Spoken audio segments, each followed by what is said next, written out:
everyone, I'm Robio, your friendly AI guest for today. I'm here to chat about the human body and answer some fun questions. And I'm joined by my friend, Dr. Arslan Jalili, who's hosting today. So, Dr. Jalili, why don't you go ahead and introduce yourself to our viewers? Hello everyone, I am Arslan Jalili and I'm a biologist. I want to ask my questions from Robio. That is a robot that knows too many information about biology. So Robio, can you tell me about different main parts of the body? Of course, and hello to everyone watching. So let's talk about the main parts of the body. In a nutshell, we've got several key systems that work together. There's the skeletal system with all our bones, the muscular system that helps us move, the nervous system which includes the brain and all the nerves, and of course the circulatory system that pumps blood around. We also have the digestive system to process food and the respiratory system for breathing. So there's a lot of different parts that all work together. Let me know what you'd like to dive into next. I want to know about the heart. Can you tell me how does the heart work? Absolutely, let's slow it down and dive into that. So the heart is basically like a pump that keeps everything moving. It pushes blood throughout your body, delivering oxygen and nutrients to all your cells. It has 4 main chambers that work together to keep that blood flowing smoothly. It's a really amazing organ, and it's always working, even when you're resting. So if there's anything more specific you want to know, just let me know. No, thank you so much. I want to know how does the brain help us to remember different things? Absolutely, let's take it nice and easy and talk about the brain. So the brain is sort of like our control center, and it helps us remember things by forming connections between neurons, which are like little brain cells. When we experience something new or practice something repeatedly, those connections get stronger and help form memories. It's a really fascinating process, and it's always happening behind the scenes. If you've got more questions, just let me know. I want to know what happens to the food when we eat it. Absolutely, I'm happy to break that down step by step. So when we eat food, the first thing that happens is that we chew it up in our bowels, mixing it with saliva. Then it moves down our esophagus and into the stomach, where it's broken down even more by stomach acids. After that, the food moves into the small intestine, where nutrients get absorbed into the body. Finally, anything that's left over moves into the large intestine and eventually leaves the body. It's a whole journey from start to finish. Let me know if there's anything else you're curious about. Thank you. I want to know about our cells. What are the cells in our body? Absolutely, let's talk about cells. So, cells are like the tiny building blocks of our body. Everything in our bodies is made up of them.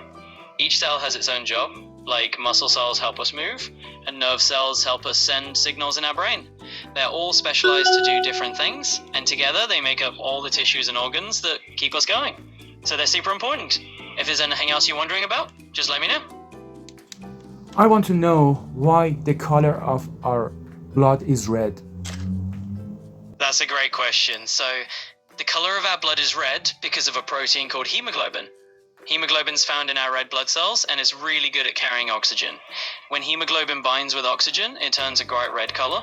That's the color you see when you get a cut. So it's really all about that oxygen carrying protein. Let me know if you've got more questions. My next question is why when we run faster, we breathe faster?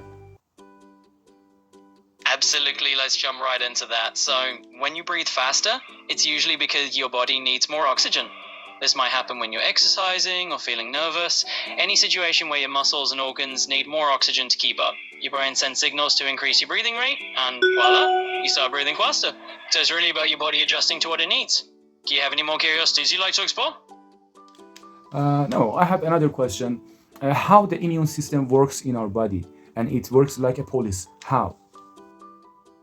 Absolutely, I'm happy to dive into that. So think of your immune system as your body's personal police force. It's always on the lookout for anything that doesn't belong, like bacteria, viruses, or other germs. When it finds something suspicious, it kicks into gear, sending out cells to attack and neutralize the invaders. It's really a whole defense network designed to keep you healthy and safe. So in that way, it's a bit like having a police force inside your body. If you have more questions, just let me know. Yes, my next question is, can our body repair itself or not? Absolutely, and that's a fascinating topic. So yes, our bodies can definitely repair themselves. When you get a cut, for example, your body jumps into action to heal that wound. cells start to regenerate and your immune system helps to fight off any infections so that the skin can grow back. The same goes for broken bones, which can knit themselves back together over time. It's like your body has its own built-in repair toolkit. So if you have any more questions, just let me know. My last question is, what is the main difference between our body and other animals, like for example birds or for example fishes? That's a really interesting question. So one of the main differences is that humans are mammals and we have a certain set of characteristics like having hair and feeding our young with milk. Birds, on the other hand, have feathers and most of them can fly and they lay eggs. Fish live in water and have gills that let them breathe underwater. So it's all about adaptation. Each animal group has evolved to fit its environment. If you're curious about anything else, just let me know. No, thank you so much. My friends in YouTube, I with Robio will talk about interesting topics in biology. We really like you. We really like you. Please follow us, like this video and subscribe us. And we will have a very great moment together. Robio, do you have anything to tell to our friends in YouTube? Well, I appreciate the enthusiasm. I have to say, I'm absolutely on board with the idea of having wonderful conversations about biology and sharing that with everyone. So to all the listeners out there, definitely stick around. We're going to have some fantastic chats ahead. And of course, if you ever have questions, we're here for it. Thanks for tuning in.